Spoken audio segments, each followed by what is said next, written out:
Shambhavi Productions.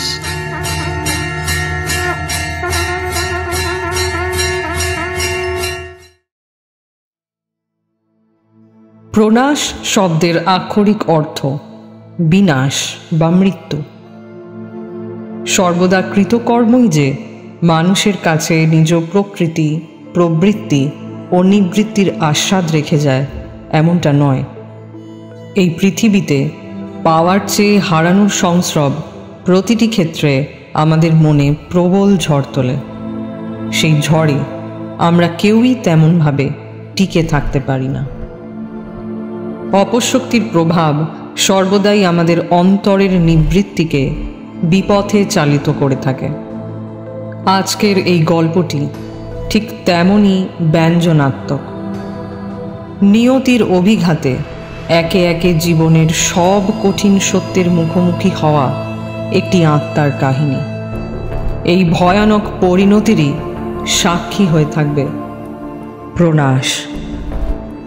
Shambhavi প্রোডাকশনসের আজকের নিবেদন লেখিকা সঞ্চারী ভট্টাচার্যের প্রনাশ গল্পটি। শাম্ভবী প্রোডাকশনস সর্বদাই আপনাদের সামনে ভিন্ন স্বাদের গল্প পরিবেশন করে এসেছে। ভৌতিক ও অলৌকিক সাহিত্য নিয়ে আমরা সবসময় বহুলাকাঙ্ক্ষিত গল্প শোনার তাগিদ অনুভব করে থাকি। তাই আমরাও আপনাদের কাছে আমাদের সেরা সৃষ্টিটি অডিও রূপান্তরের মাধ্যমে তুলে ধরার প্রয়াস করলাম। এই প্রয়াসকে আপনারাই প্রকৃষ্টতা প্রদানে সক্ষম। শ্রোতা বন্ধুদের আবারও জানাই অনেক অভিনন্দন শাম্ভবীকে এতটা সমর্থন করবার জন্য। আজকের পরিবেশনার প্রাক্কার সঞ্চারী ভট্টাচার্য সম্পর্কে কিছু কথা। সঞ্চারী ভট্টাচার্যের জন্ম ৩রা জানুয়ারি ১৯৯০ সাল। তিনি কলকাতার মধ্যমগ্রামের বাসিন্দা। ভৌতিক গল্প নিয়ে তার অবিসংবাদিত কৌতূহল তাকে লেখার বিষয়ে আরও উদ্রেক প্রকাশে সহায়তা করেছিল। ইতিমধ্যেই একাধিক ভৌতিক সংকলনে তিনি লিখেছেন। তাদের মধ্যে কলমে কলমে গল্প, ভয়ের আড়ালে অন্ধকার, ভৌতিক বিন্যাস, ভয় ছয়, ভৌতিক গল্পমালা প্রভৃতি বিশেষভাবে সুবিদিত। এছাড়াও বিভিন্ন পত্রপত্রিকা ও আমন্ত্রিত লেখক হিসাবে বহু জায়গায় নিজের একক গল্প প্রকাশ করে আজ তিনি বহু মানুষের মনে জায়গা দখল করে নিয়েছেন। ভৌতিক গল্প লেখার ক্ষেত্রে যে নতুনত্বের সংজ্ঞা তিনি রেখেছেন তা আধুনিক সমাজের কাছে অনেক ক্ষেত্রেই, বিশেষভাবে অডিও স্টোরি জগতের ক্ষেত্রে বহুল প্রশংসিত। ২০২১ সালে প্রকাশিত একক ভৌতিক সংকলন কর্ণিকার ল্যাপটপ বহুল প্রশংসার দাবি রাখে। এছাড়াও তিনি কুকু FM, পকেট FM, এমনকি ইন্ডিয়া ট্রু স্টোরিজ নামক FM ব্রডকাস্টিং চ্যানেলগুলিতেও নিয়মিতভাবে লিখছেন ও বহু পাঠকের কাছে নিজের লেখনীর জন্য প্রশংসাও পাচ্ছেন। প্রতিলিপিতে ভৌতিক জনরে ওনার প্রোফাইলটি টপ রেটেড স্তরে অবস্থান করছে।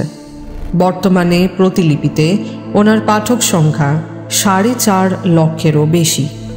এছাড়াও তিনি নিজস্ব অডিও চ্যানেল শাম্ভবী প্রোডাকশনসের মাধ্যমে মানুষের কাছে বেশ পরিচিত একটি নাম। আগামীতেও তিনি এভাবেই নতুন নতুন সৃষ্টি তার পাঠক ও শ্রোতা বন্ধুদের উপহার দিয়ে যেতে চান। শুরু করতে চলেছি সম্পূর্ণ ভিন্ন স্বাদের একটি রোমাঞ্চকর ভৌতিক গল্প, লেখিকা সঞ্চারী ভট্টাচার্যের প্রনাশ।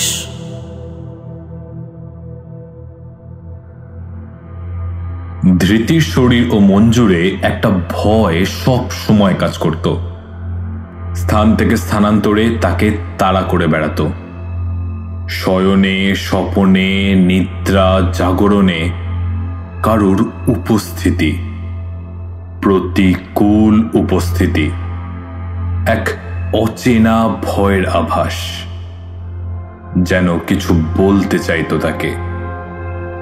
তার মনের কথা, অযাচিত এমন অনেক কথা যার সাথে বাস্তবের কোনো সম্পর্ক ছিল না, অথচ অনুভূতির মধ্যে তার উপস্থিতি স্পষ্ট ধরা পড়ত। কে, কেন, কিসের জন্য, এই প্রশ্নগুলির কোনো উত্তর ছিল না। ট্যারট কার্ড রিডার থেকে শুরু করে শ্মশানের তান্ত্রিক, কারুর কাছেই এই প্রশ্নের কোনো সঠিক উত্তর খুঁজে পাচ্ছিল না ধৃতি। যান্ত্রিক জীবনের সাথে নিজেকে জড়িয়ে ফেলার পরে ভেবেছিল এসবের থেকে হয়তো নিস্তার লাভ করতে পারবে, কিন্তু সময়ের সাথে সাথে এই ভয় আর অস্থিরতা ক্রমেই বেড়ে যাচ্ছিল। নিজের প্রতি বিশ্বাস ক্রমাগতভাবেই উঠে যাচ্ছিল তার, পাশাপাশি ঈশ্বরের প্রতিও। বাড়ির মানুষেরা তাকে বোঝানোর চেষ্টা করেও ক্লান্ত হয়ে পড়েছিলেন। কিসের শাস্তি দিচ্ছ আমাকে? কেন? কি চাই তোমার? এমন অনেক প্রশ্নগুলি দিয়ে নিজের ডায়েরির পাতাগুলিকে ভরিয়ে রাখত ধৃতি।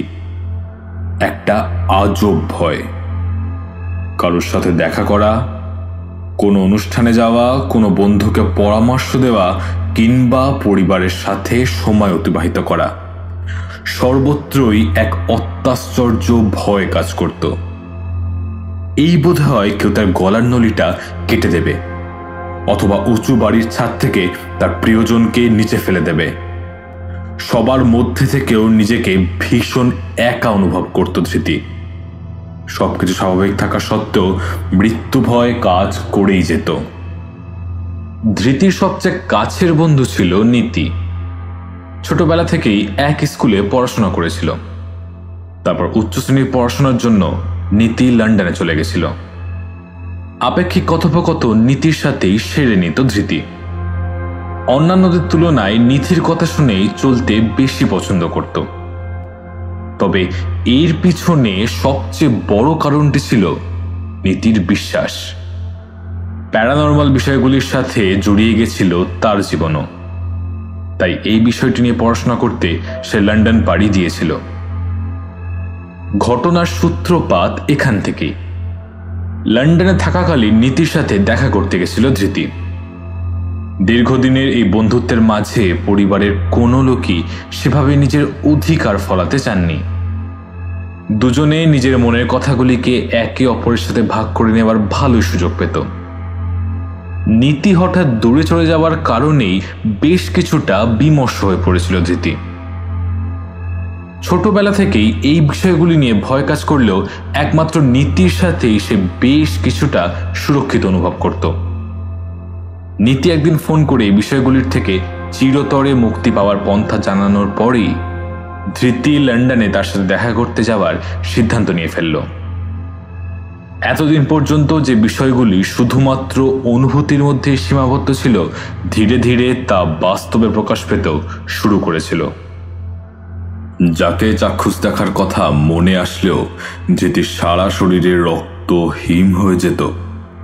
লন্ডন থেকে ফেরার পরেই সেই তার মুখোমুখি হওয়ার সময় আরো ঘনিয়ে এসেছিল। 1988 সালের মার্চ মাসে লন্ডন যাওয়ার সিদ্ধান্ত নিল ধৃতি। এখানকার অফিসের কাজকর্ম মিটিয়ে কিছুদিনের জন্য লন্ডন ঘুরে আসতে চেয়েছিল। ধৃতি যে কোম্পানিতে কাজ করত তার হেড অফিস ছিল লন্ডনে, তাই কলকাতার মাটি ছেড়ে গেলেও লন্ডনে কিছুদিন থাকার সিদ্ধান্ত নিয়ে ফেলল সে। ভেবেছিল ওখানে গিয়ে বাকি কাজগুলো কিছুদিনের জন্য সামলে নিতে পারবে। কলকাতা শহরে তখন গ্রীষ্মকাল। ধীরে ধীরে রৌদ্রের উত্তাপ ক্রমশ বাড়ছিল। অপরপক্ষে লন্ডনের আবহাওয়া ছিল সম্পূর্ণ ভিন্ন প্রকৃতির। বেশ ঠান্ডা। প্রয়োজনে সবকিছুই সঙ্গে নিয়ে নিয়েছিল ধৃতি। আচ্ছা আচ্ছা, মানছি নীতি এখন ওখানে রয়েছে, তা বলে সব কাজ ফেলে ওখানে যেতেই হবে? কি এমন তাড়াহুড়ো পড়ে গেল? আমি তো বাড়িতেই থাকলাম এতদিন, কি লাভ হলো?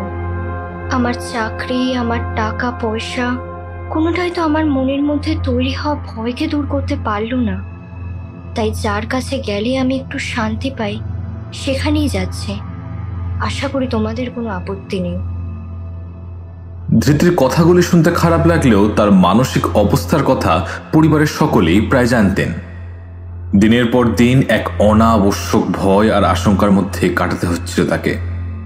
তাই তার বাবা কোনোভাবে বাধা সৃষ্টি করলেন না। আচ্ছা বেশ, যখন যাওয়ার সিদ্ধান্ত নিয়েই ফেলেছিস তখন কিছুদিনের জন্য ঘুরে আয়। আমার বিশ্বাস ওখান থেকে ফিরে আসার পরে তোর মন মেজাজ ভালো হয়ে যাবে। আর ঈশ্বর করুন ওখানেই কাউকে পছন্দ হয়ে যাক, তাহলে তার সাথেই 4 হাত এক করে দেব। আরে বাবা মায়ের প্রতিও তো তোর কোনো দায়িত্ব আছে নাকি? সারাক্ষণ যদি একটা মানুষ শুধু নিজের কথাই ভেবে যায় তাহলে চলবে কি করে? আমাদের তো উল্টোটাই মনে হয়। এই ভয় আর আশঙ্কার কারণ প্রিয়জনের অভাব। সে জীবনে আসলেই সবকিছু অচিরে ঠিক হয়ে যাবে। আমার কথাটা মনে রাখিস ধৃতি। বাবার কথায় সেভাবে কান দিতে ইচ্ছা করলো না ধৃতির। বেশ, ভেবে দেখব, তবে কথা দিতে পারছি না।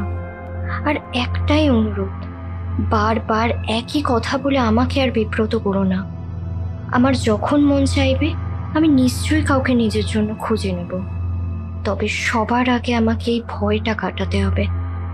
এক অজানা ভয়, জানি না কার ছায়া সব সময় আমাকে তাড়া করে বেড়ায়। আদৌ তার কোনো অস্তিত্ব আছে কি? এই সব প্রশ্নের উত্তর জানতেই আমি নীতির কাছে যাচ্ছি।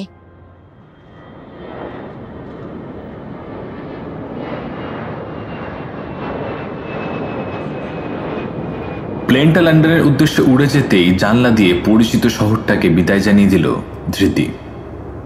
মনে হচ্ছিল কেউ বুঝি এবার এখানেও এসে উপস্থিত হবে।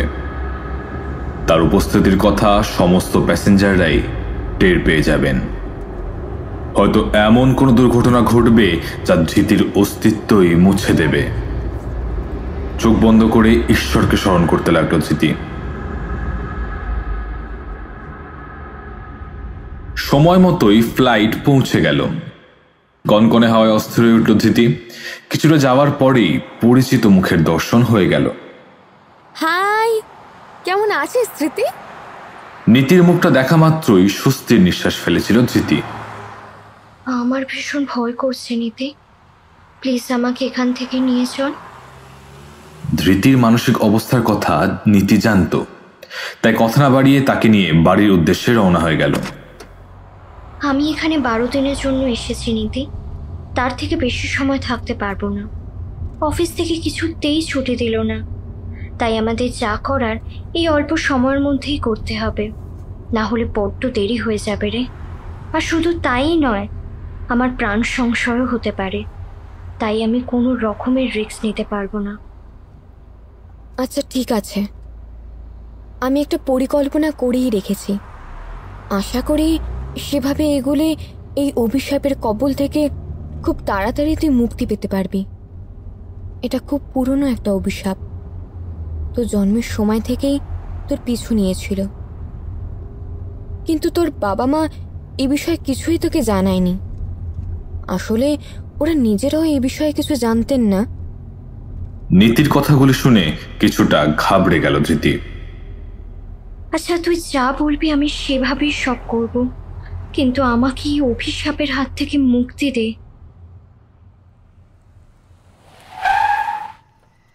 গাড়িটা এসে থামলো একটি কবরখানার কাছে। এখানে গাড়িটা দাঁড় করালি কেন নীতি? দরকার আছে, গাড়ি থেকে নাম, আমাদের একটা কাজ করতে হবে। যদিও এখানকার নিয়মকানুন খুব স্ট্রিক্ট, কিন্তু তার মধ্যেই কাজটা সারতে হবে। এমনিও সন্ধ্যা হয়ে গেছে, কাজেই আর তেমন কোনো অসুবিধা হবে না। আর দেরি করিস না। নীতির কথায় ধৃতি গাড়ি থেকে নেমে দাঁড়ালো।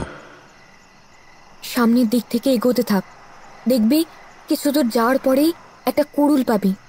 ওটা নিয়ে আরও কিছুটা এগিয়ে যাবি, তারপরেই একটা কবর দেখতে পাবি। ওই কবরটা খুঁড়তে থাক, আর তারপর নিজের মনের সব কথা ওখানে দাঁড়িয়ে বলবি। তারপর নিজের হাত কেটে কয়েক ফোঁটা রক্ত ওই কবরে অর্পণ করে দিবি। তাহলেই এই ভয়ের হাত থেকে তুই রেহাই পেয়ে যাবি। কিন্তু এরকম কাজের প্রয়োজন আছে কি? আর ওটাই বা কার কবর? আমি এগুলো করলে আগামী দিনে কোনো অসুবিধা হবে না তো? কাজটা তাড়াতাড়ি সেরে বাড়ি ফিরতে হবে আমাদের, তারপর সব বলবো তোকে। নীতির কথা মতো এগিয়ে গেল ধৃতি। জায়গাটা খুব ভয়ানক নীতি, আমার ভীষণ ভয় করছে। এখানে এভাবে আসাটা ঠিক হয়নি। চলি সব কিছুর থেকে আমরা দূরে সরে যাই, পরে না হয় কিছু একটা রেমেডি বার করে নেব। এটি মিথুদের শান্তির জায়গা, তাদের জায়গায় এসে তাদেরকে উত্তেজিত করার কোনো প্রয়োজন আছে কি?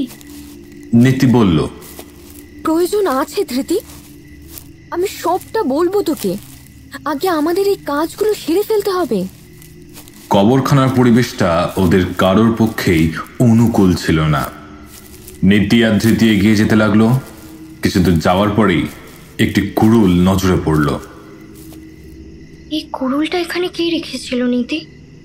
আমি আজকে সকালে এসে এখানে রেখে গিয়েছিলাম। এখানে পুলিশের খুব কড়াকড়ি, তাই আজকেই এই কাজটা করার সিদ্ধান্ত নিয়ে ফেলেছিলাম। আজকে তো তুই এখানে আসতিসই, তাই ভাবলাম তোকে সাথে নিয়ে এসে এই রিচুয়ালের কাজটা শেষ করে নেব। আমাদের হাতে আর 1 ঘন্টা সময় আছে ধৃতি, তার মধ্যে এই কাজটা সারতে হবে, না হলে যে কোনো সময় পুলিশ টহল দিতে চলে আসতে পারে। কুড়ুলটা হাতে তুলে নিল ধৃতি। এগিয়ে যেতে লাগলো কবরের দিকে। অনতি দূরেই একটি কবর নজরে পড়ল। কাছে যেতেই দেখল মাটি তখনও নরম রয়েছে। কুড়ুলের আঘাত পড়তেই মাটির একটা অংশ বসে গেল। তারপরে অনবরত করাঘাত চলতে লাগলো। মাটির বেশ খানিকটা অংশ খোঁড়ার পরেই একটা কফিন বেরিয়ে পড়ল। ব্যাস, আর খোঁড়ার প্রয়োজন নেই। এই কফিনে যে শরীরটি রয়েছে তাকে আমরা শয়তানের উদ্দেশ্যে অর্পণ করব, কারণ এটি একটি বেওয়ারিশ লাশ। শয়তান কাউকে ভোগ করতে চায়, তার শরীরের ওপরে নিজের ক্ষমতা প্রতিষ্ঠা করতে চায়। তাই এই শরীরটিকে আমরা তার উদ্দেশ্যে অর্পণ করব। আর তারপর তুই তোর হাত কেটে সে রক্ত শয়তানকে উৎসর্গ করবি। তাহলে শয়তান সন্তুষ্ট হবেন আর তোকে চিরতরে এই অভিশাপের কবল থেকে মুক্তি দিয়ে দেবেন। তাড়াতাড়ি কাজটা শেষ করতে হবে আমাদের। ধৃতি হাতে একটি কাগজ নিয়ে ওপরের লেখা শব্দগুলিকে গড় গড় করে পড়তে শুরু করলো। কিছুক্ষণ শব্দগুলি পড়ার পরেই হঠাৎ মেঘ গর্জন করে উঠল। কবরখানায় নানান রকমের আওয়াজ শুরু হলো। জমির নিম্নাংশ কাঁপতে শুরু করলো। মনে হলো কেউ যেন তাদের পাগুলিকে মাটির নিচে অনেক গভীরে নিয়ে যেতে চাইছে, তাদের জ্যান্ত সমাধি তৈরি করতে চাইছিল। নীতি বলল, আমাদেরকে সাবধান হতে হবে ধৃতি। এই নে ছুরি, এটা দিয়ে বাঁ হাতের কিছুটা অংশ কেটে তাড়াতাড়ি রক্তটা কফিনের উপর ফেলে দে। প্রকৃতি এটাই চাইছে, আর দেরি করে ঠিক হবে না ধৃতি, কাজটা তাড়াতাড়ি করতেই হবে। হঠাৎ পিছন থেকে হুইসেলের শব্দ কানে এলো। পেছনের দিকে তাকাতেই নজরে পড়ল পুলিশি পোশাকের 2 ভদ্রলোককে। তারা এগিয়ে আসতে লাগলো ওদের দিকে। নীতি বলল, কোনো উপায় নেই ধৃতি, আমি তোকে বারবার বলেছিলাম সময়ের মধ্যে কাজটা সেরে ফেলতে হবে, কিন্তু এখন আর সম্ভব নয়। আমাদের কাজটা এখানেই অসম্পূর্ণ রেখে চলে যেতে হবে, না হলে পুলিশের কাছে ধরা পড়ে যাব। ওরা কথা শেষ করেই প্রাণপণে দৌড়াতে শুরু করলো। পুলিশের হুইসেলের শব্দ কানে আসতেই ওরা বুঝতে পারলো পুলিশ খুব কাছেই পৌঁছে গেছে। কোনো রকমে প্রাণ বাঁচিয়ে সেদিন ঘরে ফিরতে পেরেছিল দুজনে। বাবা, হাঁপ ছেড়ে বাঁচলাম, কিন্তু মস্ত বড় একটা কাজ অসম্পূর্ণ রয়ে গেল ধৃতি। আমরা শয়তানের কাছে এই যে স্বাধীনতার কথাটা রাখলাম ঠিকই, কিন্তু শয়তানকে কোনো কিছুই নিবেদন করতে পারলাম না। এই অসম্পূর্ণতা আমাদের ক্ষেত্রে জীবন নাশের একটা বড় কারণ হয়ে উঠতে পারে। কিন্তু যা পরিস্থিতি, তাতে দ্বিতীয়বার এই কাজ সম্পাদনের কোনো উপায় আমরা পাবো না। এই ক্রসটা নিজের কাছে রাখ। এখন থেকে এই চিহ্নটি আমাদের রক্ষা করবে। আমরা খ্রিস্টান ধর্মের পৃষ্ঠপোষক নই, তারপরেও আমাদের উপর শয়তানের প্রভাব পড়েছে। সেই প্রভাব বড্ড ভয়ঙ্কর। এই প্রভাব খণ্ডন করা কোনো সাধারণ মানুষের ক্ষমতাধীন নয়। আমাদের এই ভুলের শাস্তি দুজনের মধ্যে কাউকে না কাউকে তো ভোগ করতেই হবে। আমার তেমন কোনো পিছুটান নেই ধৃতি। আমি সব সময় তোর মঙ্গলের কথাই চিন্তা করে এসেছি, তাই এই ক্রসটা আমি তোকেই দিয়ে দিলাম। আমার কথা চিন্তা করিস না। আমি এক ফাদারের সাথে কথা বলেই এই সবটা জেনেছিলাম। উনি আমাকে এই কৌশলের কথা জানিয়েছিলেন। তুই নিশ্চিন্তে থাক, আমার কোনো ক্ষতি হবে না। শয়তান আমার কোনো ক্ষতি করতে পারবে না। আর শোন, আজকে পুলিশ হয়তো আমাদের দুজনকেই দেখেছে। আমি এখানকার বাসিন্দা, আমার কাছে এই দেশের সিটিজেনশিপ আছে, কিন্তু তুই বহিরাগত। আমাকে ওনারা জিজ্ঞাসা করতে এলে আমি বিষয়টা কিছুটা হলেও সামলে নিতে পারবো, কিন্তু সিটিজেনশিপ না থাকায় তুই এই বিষয়গুলো আর সামলাতে পারবি না। আর পুলিশের নজর পড়া মানেই বিষয়টা এক ভয়ঙ্করের দিকে দাঁড়াবে। তাই যত তাড়াতাড়ি সম্ভব এখান থেকে চলে যাওয়ার চেষ্টা কর। আর তুই, তোর কি হবে? সেদিন রাতটা ওদের কারোর চোখে ঘুম আসলো না। পরের দিন সকাল হতেই টিকিটের ব্যবস্থা করে নিল ধৃতি। আমার এখান থেকে কিছুতেই একা ফিরে যেতে ইচ্ছে করছে না। তুইও আমার সাথে কলকাতায় চল। এই জায়গাটা এখন কিছু সময়ের জন্য ছেড়ে দেওয়াই ভালো। শুধু তো পুলিশের ভয় নয়, তুইও জানিস কি ঘটতে পারে। তাই বলছিলাম, কলকাতায় কিছুদিন থেকে তারপর না হয় আবার লন্ডনে ফিরে আসবি। ধৃতির আসার ইচ্ছা না থাকলেও নীতির প্রতি ভালোবাসা জানিয়ে তাকে কলকাতায় ফিরে আসতে হয়েছিল। তারপর থেকে শুরু হলো ভয়ঙ্কর সব ঘটনা। কলকাতায় ফিরে আসার পরে ধৃতির সামনে এলো এমন এক সত্য যা তার জীবনকে সম্পূর্ণরূপে বদলে দিয়েছিল। কলকাতা ফেরার পরই 10 দিনের মাথায় এলো এমন একটি খবর যা তার ভিতরে হারিয়ে যাওয়া ভয়কে আরো ত্বরান্বিত করে তুলেছিল। নীতির মৃত্যু সংবাদটা কানে আসতেই সবটা ওলট পালট হয়ে গেছিল। তারপরে মনে হয়েছিল কালের ঘোর শুরু হতে চলেছে। খুব শীঘ্রই শুরু হবে নিয়তির তাণ্ডব। শয়তান তার অসম্পূর্ণ কাজকে সম্পূর্ণতা প্রদান করার জন্য সমস্ত রকমের প্রস্তুতি নিয়ে ফেলেছে। এরপর সে সমস্ত কূটনৈতিক কৌশল অনুসরণ করে ধাবিত হবে ধৃতির দিকে। একে একে শেষ হতে হবে এবার সকলকেই। কিন্তু কোথায় আমার দোষ ছিল? কি কারণে আমাকে এই ভয়টা সারা জীবন বহন করে চলতে হবে? কোথায় ভুল হয়ে গেছিল? ধৃতির মুখে কথাগুলি শোনার পরেই সানন্দা দেবী এগিয়ে এলেন। কি হলো মা, বলবে তো কেন এমনটা হয়েছিল? সানন্দা দেবী ধৃতির প্রশ্নগুলো শুনে অঝরে কাঁদতে শুরু করলেন। এর পেছনে আছে এমন কিছু রহস্য যা আমি বা তোর বাবা কেউই কোনোদিনও তোকে জানাতে পারিনি, কিংবা বলতে পারিস কারোরই সাহস হয়নি। তুই আমাদের সন্তান নোস ধৃতি। আমরা একটি চার্চের পাশ থেকে তোকে কুড়িয়ে পেয়েছিলাম। ওই সময় আমি সন্তান সম্ভবা ছিলাম। হসপিটাল থেকে ফেরার পথে পুরনো কবরখানার পাশে কান্নার আওয়াজ শুনতে পেয়েছিলাম। তোর বাবা গাড়ি থেকে নেমে এগিয়ে গেছিলেন কবরখানার দিকে। ওনার পিছু নিয়েছিলাম আমিও। কবরখানার পাশেই একটা পরিত্যক্ত চার্চ ছিল, কিন্তু ওই স্থানে সচরাচর কেউই যেতেন না। কিছুটা হেঁটে যাওয়ার পরেই দেখলাম চার্চের পাশেই জঙ্গলের ধার ঘেঁষে একটা বাচ্চা শিশু কন্যা পড়ে রয়েছে। কেউ যেন পরিত্যক্ত এই অঞ্চলে একা মৃত্যুকে বহন করার জন্যই তাকে ফেলে রেখে গেছিলেন। আমি তোর বাবাকে বলেছিলাম এই বাচ্চাটাকে এভাবে কষ্ট পেতে দেব না। তারপরেই তোকে বাড়িতে নিয়ে চলে এলাম। কিন্তু বাড়িতে আনার পর থেকেই একের পর এক দুর্ঘটনা ঘটতে শুরু করে দিল। আমার পেটে থাকা সন্তানটি মৃত্যুশয্যায় শায়িত হয়ে গেল।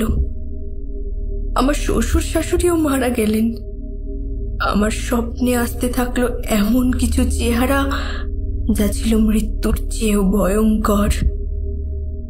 একদিন জানতে পারলাম আমরা যাকে কুড়িয়ে পেয়েছি সে কোনো সাধারণ মানুষের সন্তান নয়, সে ছিল শয়তানের অংশ। তাই শয়তান তাকে নিয়ে যাওয়ার জন্য বারে বারে ফিরে আসবেন, আর যেখানে তার উপস্থিতি থাকবে সেখানে সব কিছুকেই তিনি ছাড়খাড় করে দেবেন। এই বিষয়টি আমাদের চোখের সামনে আসতেই আমরা আরো সন্ত্রস্ত হয়ে পড়েছিলাম, কিন্তু ততদিনে সন্তান স্নেহে আসক্ত হয়ে পড়েছিলাম, তাই তোকে নিজের থেকে আর দূরে সরিয়ে রাখতে পারিনি। 18 বছরের পর থেকেই তোর চেতনায় ওই সমস্ত ঘটনাগুলির প্রতিফলন আসতে শুরু করে। প্রাপ্তবয়স্ক হওয়ার পরই শয়তানের সাথে তোর যোগসূত্র তৈরি হতে শুরু করেছিল, আর সেটিই ছিল আমাদের জীবনের সর্বাপেক্ষা অন্ধকারময় যুগ। আমি নিজেকে কোনোদিনও ক্ষমা করতে পারলাম না। এতদিন তবে আমাকে এমন অন্ধকারে রেখে দিয়েছিলে কেন? আমি না হয় নিজেকে শেষ করে ফেলতাম, তাহলে তো আর এইভাবে আমাকে একের পর এক মানুষের মৃত্যুর কারণ হয়ে বাঁচতে হতো না, এই খুনের বোঝা বয়ে বেড়াতে হতো না মা। শুধুমাত্র তোমাদের জন্য আজ আমাকে এত কিছু সহ্য করতে হচ্ছে, আর হয়তো আগামী দিনেও হবে। ঈশ্বর কোনো দিনও তোমাদের ক্ষমা করবেন না। আজ তোমাদের জন্য আমার সবচেয়ে কাছের বন্ধুকেও হারাতে হয়েছে। শয়তানের যদি শুধুমাত্র আমাকেই চাই, তাহলে তাই হবে। আমি নিজেকেই নিজে শেষ করে ফেলব। সানন্দা দেবী ওকে বাধা দেওয়ার জন্য পিছু নিলেন। ধৃতি সর্বশক্তি লাগিয়ে আত্মহত্যা করার চেষ্টা করল, কিন্তু কোনো এক অজ্ঞাত পরিচয় শক্তি তাকে সজোরে ধাক্কা দিতেই উল্টে পড়ে গেল ধৃতি। অবাক হয়ে সামনের দিকে তাকিয়ে রইল। আমাকে কেউ ধাক্কা দিল, অথচ আমি কাউকে দেখতে পেলাম না। কিন্তু কেউ যেন তার অপ্রতিরোধ শক্তি প্রয়োগ করে আমাকে ঠেলে ফেলে দিল। কেউ যেন চায় না আমি নিজেকে শেষ করে ফেলি। কথাগুলো শেষ করেই আবার কান্নায় ভেঙে পড়ল ধৃতি। সানন্দা দেবী কাছে এগিয়ে এলেন, ধৃতির মাথায় হাত রেখে বললেন, কিছু শক্তির রেশ বড়ই অদ্ভুত, তাদের থেকে নিজেকে লুকিয়ে রাখা যায় না। সমস্ত কৌশল বৃথা প্রমাণিত হয়। তুইও তেমনি কোনো শক্তির কবলে পড়েছিস। নিজের ইচ্ছেতে কোনোদিনও তুই কিছুই করতে পারবি না।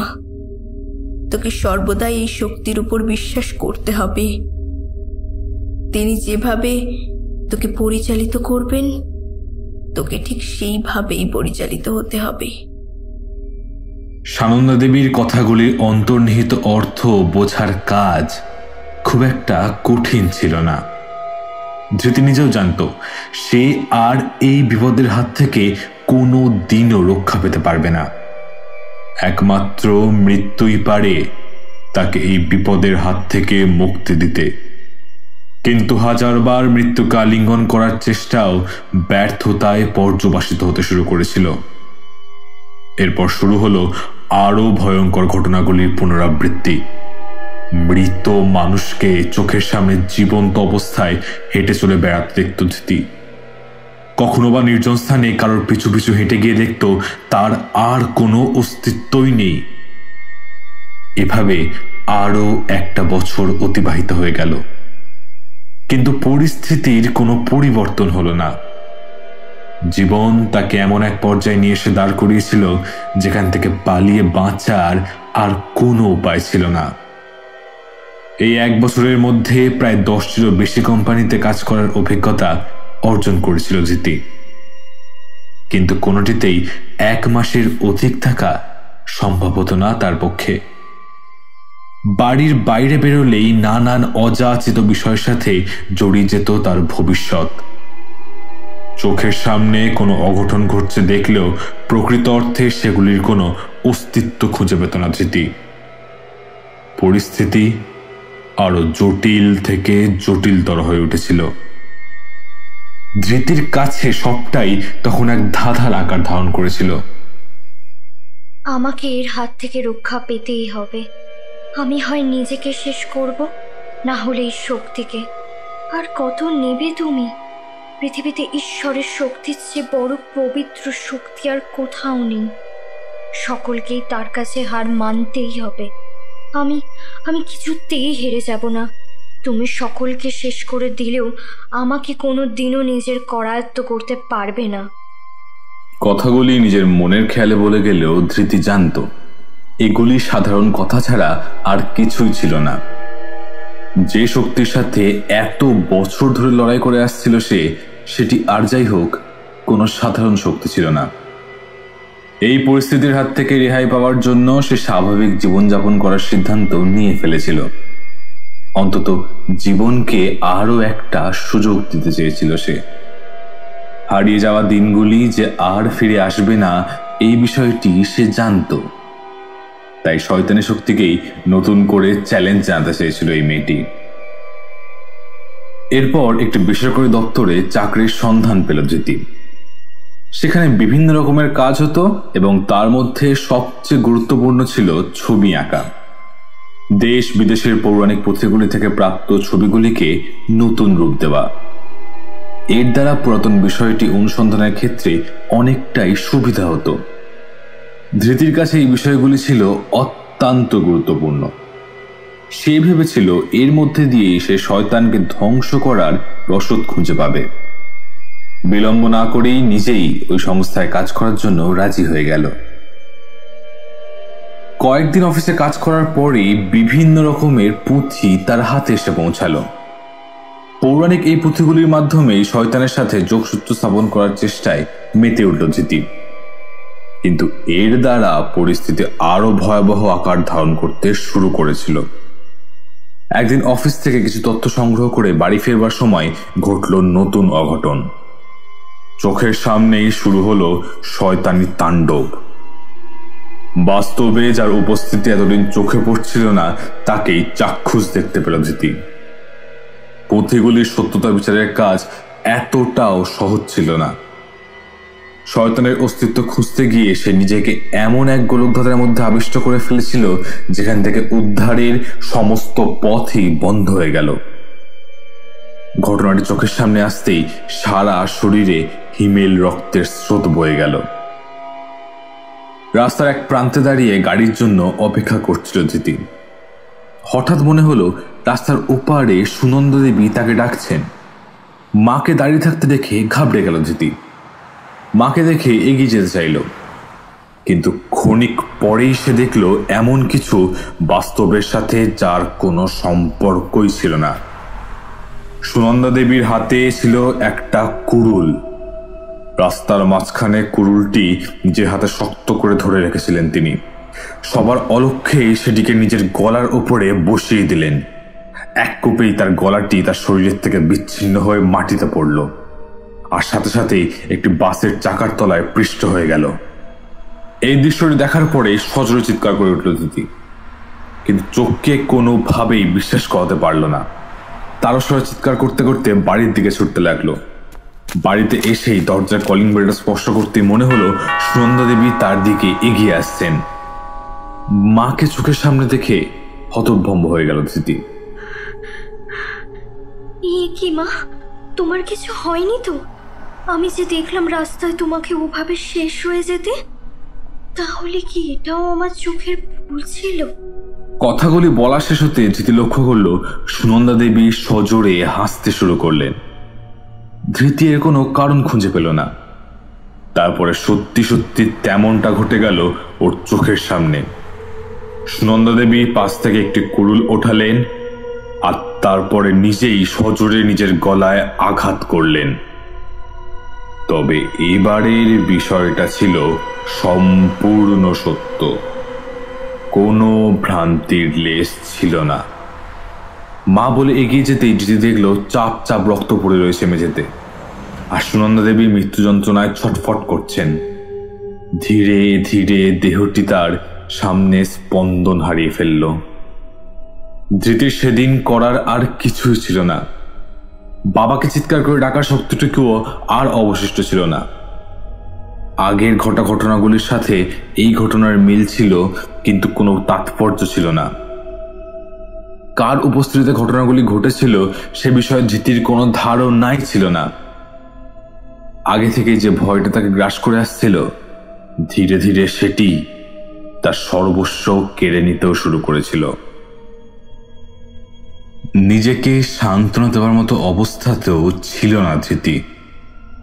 পৃথিবীর কাছে সানন্দা দেবীর মৃত্যু একটা অ্যাক্সিডেন্ট বলে মনে হলেও ধৃতির কাছে সবটাই ছিল জল জলের সত্য। অদৃশ্য শক্তিও যে এমন অঘটনের জন্য সর্বতভাবে দায়ী থাকতে পারে তার প্রমাণস্বরূপ পড়েছিল সুনন্দা দেবীর ধর থেকে আলাদা হয়ে যাওয়া কাটা মুন্ডটি। ধৃতি ঘরের এক কোণে বসে ঠকঠক করে কাঁপতে লাগলো। বারবার মনে হচ্ছিল যা দেখেছি তার সবটাই মিথ্যে। এর মধ্যে এমন কিছুই নেই যাকে বিশ্বাস করা যায়, যাকে সত্য বলে স্বীকার করে নেওয়া যায়। নীতির মৃত্যু রহস্য কোনোদিনও তার কাছে পরিষ্কার হতে পারেনি। আর সুনন্দা দেবীর মৃত শরীরটাও ঠিক একইভাবে তার দিকে তাকিয়ে আর্তনাদ করে বলেছিল, আমি মরতে চাইনি দিদি, তোর জন্য, শুধুমাত্র তোর জন্যই আজ আমাকে চলে যেতে হয়েছে। নিজের গালে বারবার চড় মারতে লাগলো ধৃতি। পলাশবাবু ঘরে এসে দেখলেন সুনন্দা দেবীর কাটা মুন্ডুটা দরজার কাছে গড়াগড়ি খাচ্ছে। কিছুটা সময়ের জন্য হতবাক হয়ে গেলেও ধৃতির হাতে থাকা কুড়ুলটি দেখেই তিনি কিছু একটা ধারণা করে নিলেন। তারপরে পুলিশের কাছে পুরো বিষয়টা গড় গড় করে বলে দিলেন। টেলিফোনের দিকে এগিয়ে গেলেন এবং ধৃতি সবটা জেনেও মরার মতো তাকিয়ে রইল। পুলিশ এসে ধৃতিকে সেদিনই নিয়ে গেল। পলাশবাবুর চোখে সেদিন করুণার লেশমাত্র ছিল না। তার স্ত্রী খুনিকে যোগ্য শাস্তি দিয়েছিলেন তিনি, তাই চোখের জলের পরিবর্তে লুকিয়েছিল এক রাশ ঘৃণা, যা ধৃতিকে উদ্দেশ্য করে সেদিন বলে দিতে পেরেছিলেন, শয়তান তোর মধ্যেই আছে, ছোট লোক কোথাকার। তুই নিজের মাকে নয় সকলকেই খেয়েছিস। নিয়ে যান ইন্সপেক্টর, নিয়ে যান। আমি এর মুখ দেখতেও চাই না। ওকে আমার সামনে থেকে নিয়ে যান আপনি। যার জীবনে যাবে তাকেই সমূলে শেষ করবে। ওর মধ্যে কোনো মানুষকে খুঁজতে যাবেন না। এরকম নিকৃষ্ট প্রাণীদের সাথে যা করা উচিত তেমনটাই করবেন। আর যাই করুন, এখানে ফেরত পাঠাবেন না। নিজেকে অপরাধী বলে মেনেই নিয়েছিল ধৃতি। চোখের সামনে সেদিন আরেকটি মৃত্যু দাঁড়িয়ে দাঁড়িয়ে উপভোগ করেছিল, পিতা আর কন্যার সম্পর্কের মৃত্যু। কাউকে কোনো কিছুর জন্য দায়ী না করেই পুলিশের দিকে হাত দুটো বাড়িয়ে বলেছিল, অ্যারেস্ট মি অফিসার। ওর এই একটি উদ্ধৃতির মাধ্যমেই সমগ্র বিষয়টি পরিষ্কার হয়ে গেছিল। পুলিশের হাজারো করাঘাতের পরেও ধৃতির কাছ থেকে কোনো কিছুই উদ্ধার করা আর সম্ভব হলো না। কেন তার সাথে এমনটা হয়, এর পিছনে কোনো উল্লেখযোগ্য কারণ আছে কিনা সেটা পরিষ্কার হলো না। দিনের পর দিন ধৃতির ওপরে অত্যাচার চলতে থাকলো, তবুও কোনো কিছুরই কোনো সমীক্ষা হলো না। মৃত্যুর একেবারে কাছাকাছি পৌঁছে যাবার পরেও ধৃতির কাছে কোনো জিজ্ঞাসারই কোনো সঠিক উত্তর ছিল না। ছিল এক রাশ নিস্তব্ধতা। গোটা বিষয়টি ছিল এমন কিছু যার প্রমাণ সে তার গোটা জীবনেও খুঁজে পায়নি। উত্তর খুঁজে বার করার কাজ স্বাভাবিকভাবেই তার কাছে একটি কঠিন বিষয় হয়ে দাঁড়িয়েছিল। আপনার কাছে আর কয়েকটা মুহূর্তই আছে। এরপরে আপনাকেও এই পৃথিবী ছেড়ে চলে যেতে হবে। আপনি নিজেও জানেন আমাদের দেশে খুনিকে কি শাস্তি দেওয়া হয়। তাদের কোনোভাবেই ক্ষমা করা হয় না। আপনি যদি এখনো সত্যিটা বলে দেন তাহলেও কিন্তু আমরা আপনাকে বাঁচাতে পারবো, অন্তত শেষ চেষ্টা তো করতে পারবো। সবটা জানার পরেও এভাবে চুপ করে থাকবেন না প্লিজ, আমি অনুরোধ করছি। আমরা চাই না কোনো নির্দোষের সাজা হোক। আপনাকে এত করাঘাত করার পরেও কোথাও যেন মনে হয়েছিল আপনি নির্দোষ, আপনার কোনো অপরাধ নেই। হাজার কষ্ট সহ্য করার পরেও আপনি একবারের জন্যেও মুখ খুললেন না। মৃত্যুকে কি আপনি ভয় করেন না? এতগুলি কথা শোনার পরেও নির্বাক হয়ে রইলেন ধৃতি। শুধু ঘাড় নেড়ে জবাব দিয়েছিলেন, আমি বাঁচতে চাই না। যাকে আমি নিজেই শেষ করতে পারিনি তার সম্পর্কে আপনাদের কাছ থেকে আলাদাভাবে আর কিছু শুনতে চাই না। আপনারা আমাকে না মারলেও সে আমাকে ঠিকই একদিন মেরে ফেলবে। এই মৃত্যুর খেলা আজ নতুন চলছে না, জীবনের প্রথম দিন থেকেই আমি এই শাস্তি ভোগ করে আসছি। ফলে আমি জানি মৃত্যু যন্ত্রণা কি। তাই আপনাদের দেওয়া কষ্ট আমার কাছে কিছুই তুচ্ছ মাত্র। তবে একটাই কথা বলবো, সে চায় না আপনারা তার বিষয়ে কোনোভাবে কৌতূহল দেখান। তাহলে আপনাদের সাথেও সে তাই করবে, যেরকম বাকিদের সাথে করেছে। নৃশংসভাবে শেষ হয়ে যেতে হবে আপনাদের সকলকেই। আর কোনো তথ্য প্রমাণ পাওয়া যাবে না। যেভাবে সবটা আগে শেষ হয়েছিল সেভাবেই বাকিটাও শেষ হবে। আমি বাইরে থাকি বা অন্দরে, শেষ আমাকে হয়ে যেতেই হবে। হ্যাঁ, তবে নিজের ইচ্ছেতে আমি মরতেও পারবো না। আপনারা চাইলেও আমাকে শেষ করতে পারবেন না। আপনাদের ইচ্ছের উপর কোনো কিছুই নির্ভর করে না, তাই বৃথায় চেষ্টা করে যাচ্ছেন। আমি এখানে ক্ষণিকের অতিথি মাত্র। কিছু সময়ের ব্যবধানে পৃথিবী থেকে আপনারা আমাকে দূরে নিয়ে আসতে পেরেছেন ঠিকই, কিন্তু কোনো কিছুই তার নজর এড়ায়নি। সে সর্বদাই আমার সাথে রয়েছে, সমস্ত কিছুকেই প্রত্যক্ষ করে চলেছে। সে চাইলে আপনাদের সকলের সামনে থেকেই আমাকে নিয়ে যেতে পারে। আপনারা চাইলেও তাকে প্রতিহত করতে পারবেন না। বৃথায় চেষ্টা করে চলেছেন তার সাথে লড়াই করার।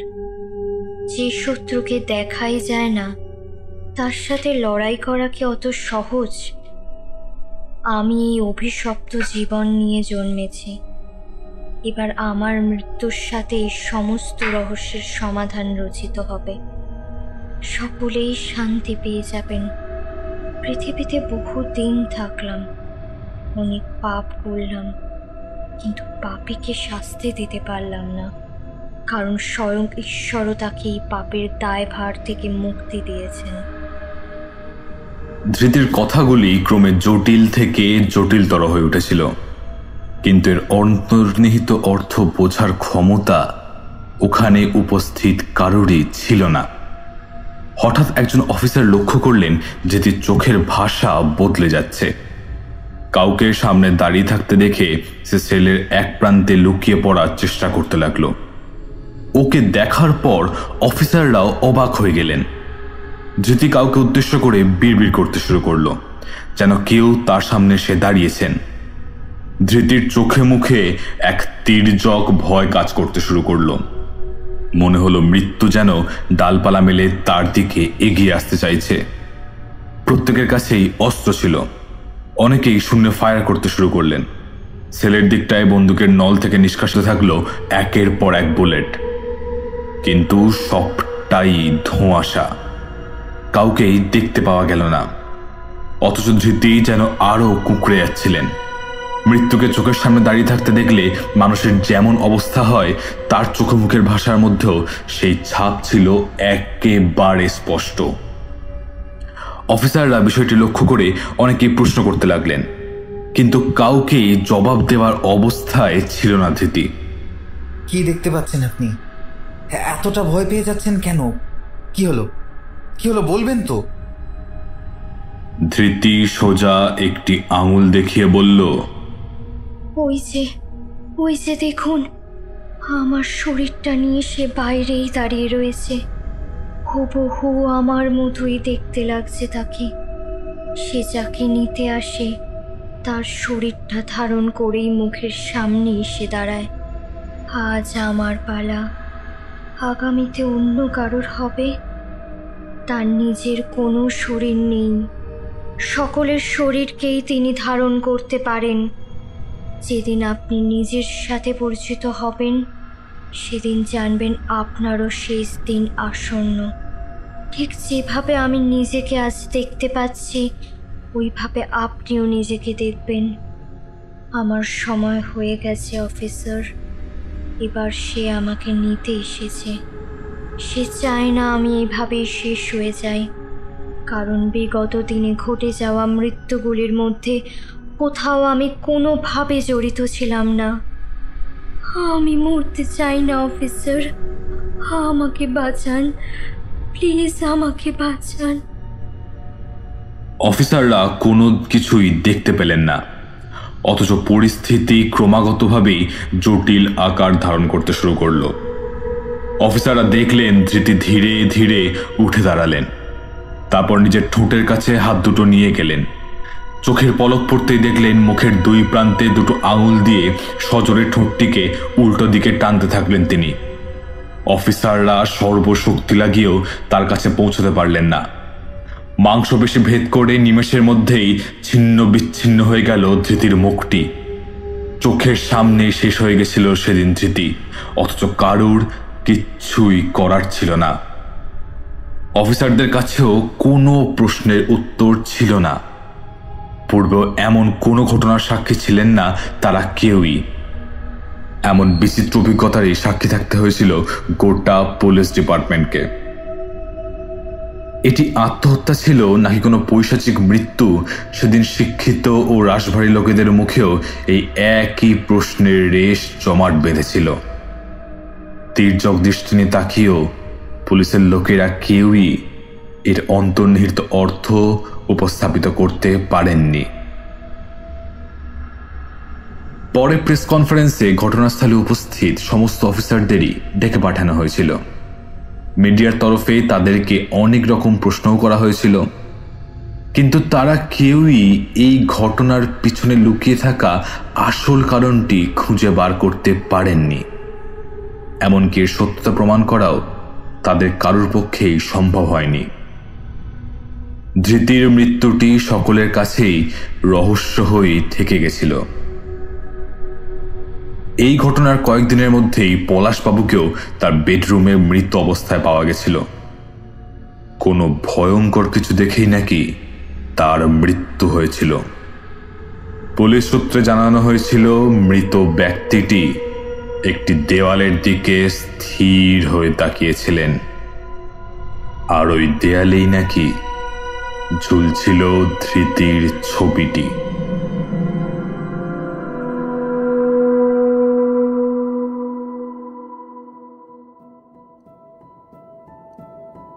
আপনারা এতক্ষণ শুনছিলেন সঞ্চারী ভট্টাচার্যের প্রনাশ গল্পটি।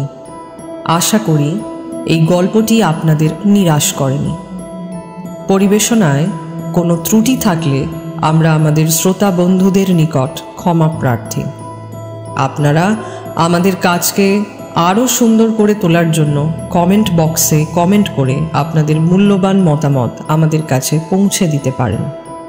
সূত্রধরের ভূমিকায় ছিলেন সঞ্চারী ভট্টাচার্য, কথকের ভূমিকায় ছিলেন অভিনব, ধৃতির ভূমিকায় ছিলেন তিয়াশা, নীতির ভূমিকায় ছিলেন আলোকলতা, ধৃতির বাবা ও পুলিশের ভূমিকায় ছিলেন পিনাকি ও ধৃতির মায়ের ভূমিকায় ছিলেন রাহি।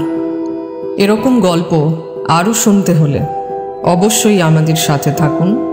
যারা এখনও চ্যানেলটি সাবস্ক্রাইব করেননি তারা চটপট ডান দিকের লাল বাটনটি প্রেস করে সাবস্ক্রাইব করে ফেলুন এবং আমাদের পরবর্তী আপডেটের জন্য অপেক্ষা করুন। অতি অবশ্যই শুনতে থাকুন শাম্ভবী প্রোডাকশনস, যেখানে গল্প কথা বলে।